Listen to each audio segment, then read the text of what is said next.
Welcome to your news at noon on Kaieteur Radio. I'm Kevin Smith. ExxonMobil Corporation will release its first quarter 2023 financial results on Friday, April 28. This was recently announced by the oil major in a statement. It was noted that a press release will be issued via Business Wire and available at 5:30 a.m. Central Time at www.exxonmobil.com. Senior Exxon officials will review the results during a live conference call at 7:30 a.m. Central Time. According to reports, the oil giant made a whopping $6.3 million an hour in 2022, resulting in its highest profit ever of a whopping $56 billion. The Guardian reported that ExxonMobil made $56 billion in profits, or $6.3 million an hour last year, after the war in Ukraine ignited a surge in global oil and gas prices. It was stated too that the company's record profit was also the highest reported by any Western oil company. In other news, the 2016 production sharing agreement Guyana signed with ExxonMobil not only allows for disputed costs flagged in an audit to be recovered by the contractor, but if the nation wishes to reclaim these expenses, it must be prepared to head to an international arbitration process and pay all associated fees for both parties.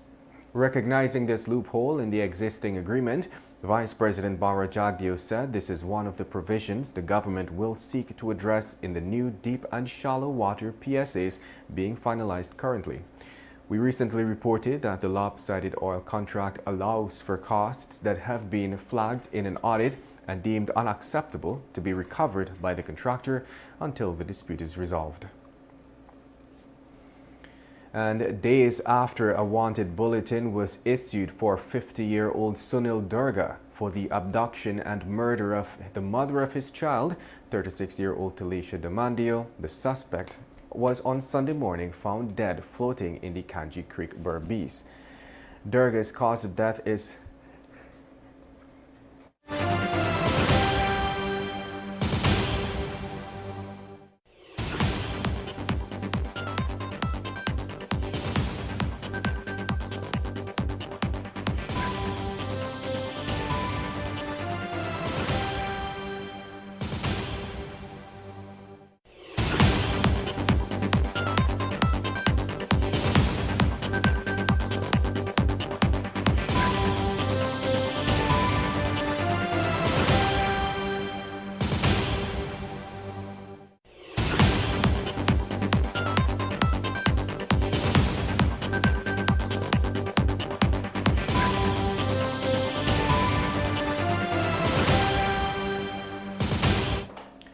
My sincerest apologies. Days after a wanted bulletin was issued for 50-year-old Sunil Durga for the abduction and murder of the mother of his child, 36-year-old Talisha Damandio, the suspect was on Sunday morning found dead floating in the Kanji Creek Berbice. Durga's cause of death is currently unknown. A bulletin was issued on April 21st for Durga following the gruesome discovery of Damandio's lifeless body wrapped in a multicolored blanket with her head almost severed. On April 14th, Damandio's relatives reported to the Blairmont police station that she was abducted.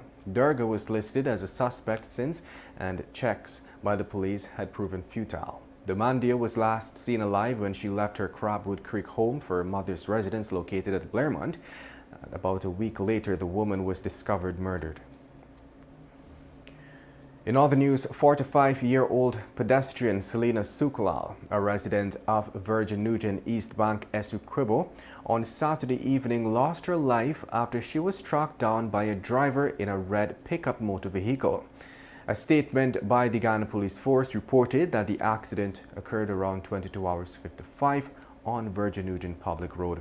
The police reported that according to Samantha Manohar, a 26-year-old of Metamir Zorg, West Coast Demerara, who was driving a motorcar west along the southern side of the public road at Virgin Nugent when she observed the pedestrian Selena in a kneeling position on the southern carriageway in her path.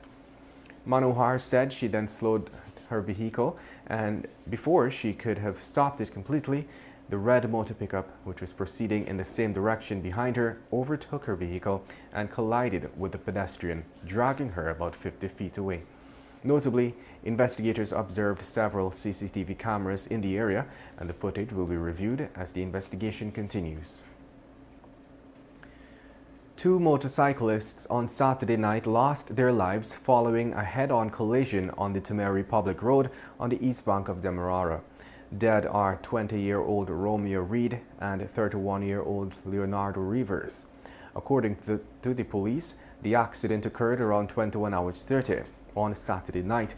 The accident involved a motorcycle driven by Reed of Hyde Park Temeri and another motorcycle driven by Rivers of Sierra Joanna, East Bank Demerara. It was stated that Reed, along with pillion rider Leon Burnett, were proceeding south along the eastern side of Temeri Public Road, reportedly at a fast rate. It is understood that neither Reed nor Burnett were wearing safety helmets. And just before we head to a break, let's tell you 4 invitations for tender on Sunday opened for services for the Guyana Marriott Hotel, which is currently up for sale. According to an advertisement, it was stated that the hotel intends to use part of its budgetary allocation for the following: striping and marking of the parking lot, washing and cleaning of the building facade and all glass windows, and unarmed security service for a period of 12 to 18 months. All tenders must be addressed to the hotel's finance manager, Alia Kumar, on or before May 8th. The tenders for the hotels came at a time when bids have already been submitted to NISL for the acquisition of the $60 million Kingston Georgetown property. You're listening to Kaieteur Radio 99.1 and 99.5 FM. This is your news at noon. We'll return after the break. Child sexual abuse can stay with a person for life. It can rob them of their childhood. It's an unforgivable, unforgettable, despicable act. And yet, children suffer this abuse every day. During these times, we must keep a watch out for children. If you suspect child abuse, report it to the police without delay or call the CPA hotline on 227-0979. Protect children now. A message from the Child Care and Protection Agency, Ministry of Human Services and Social Security, and UNICEF. On Sunday, 7th May, Everest Cricket Club, Georgetown. He is coming for the first time. Direct from India, Abhijit. Abhijit, live in concert. For info, call 592-628-6582, 592-661-5990. For the first time, playback singer Abhijit, live in concert on Sunday, 7th May at Everest Cricket Club, Georgetown. Powered by the Massive Tank.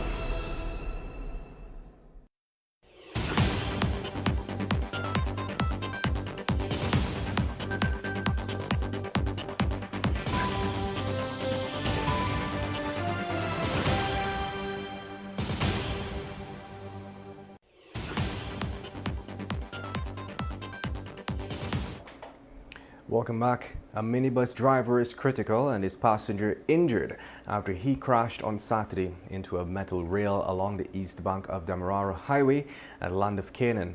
Hospitalized at the Georgetown Public Hospital's ICU is Joel Primo.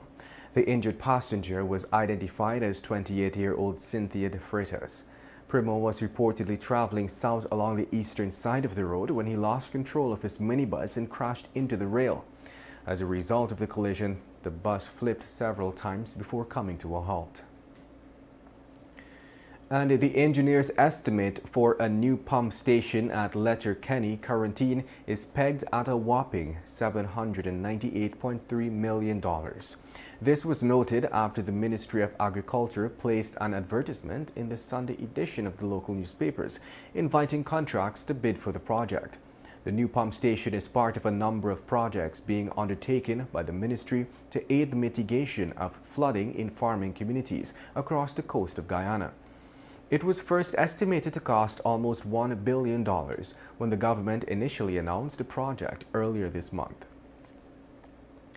And public-spirited citizens on Sunday afternoon plunged into a coker at Friendship, eastbound Demerara, to save a driver and a passenger who were injured and trapped in a submerged motor car. The men that jumped into the water to save the driver and the passenger had to first pull apart the wrecked door of the car to get access to the injured occupants. After some time of struggling to get the door open, the men were able to remove the woman, who was bleeding from the head and in an unconscious and apparent semi-conscious state, and the two men came to the corner of the coker, where they reached down and assisted in fetching the woman onto land. Moments later, the men were able to remove the driver of the motor car before an ambulance arrived to carry them to the hospital. Get the full details in today's Kaieteur News. President Ali on Sunday commissioned the new $2.5 billion Northwest ferry called the MV Malaysia. The commissioning ceremony was held at the Gaisuku Sugar Terminal, Rheinfeld, Georgetown. During his speech, the president described the vessel as one with business-oriented seats, while adding that it's much quicker than the current ferry, MV Baraima, that travels to Port Kaituma Northwest District. And at this time, we close things off by turning the pages of today's Kaieteur News to page 7 to be a little blunt.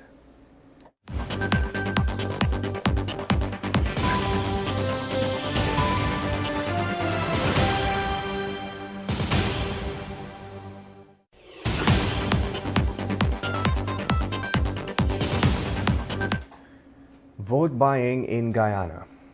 Political parties can buy votes in Guyana. Citizens can't buy food though, but the PPP and PNC can buy votes. Presently, no party has more money than the PPP. Now, vote buying could soar to its highest level ever. People don't have money, so they will take the cash handout. It is an unbeatable party strategy. Be it the PPP or PNC, who has more money to buy is the key. And that brings us to the end of today's News at Noon. I'm Kevin Smith. Thank you for listening.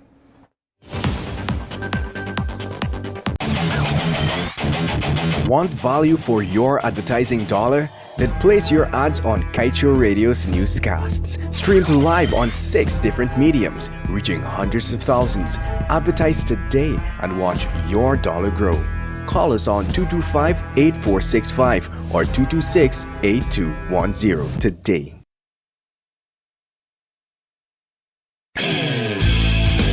Welcome to the station.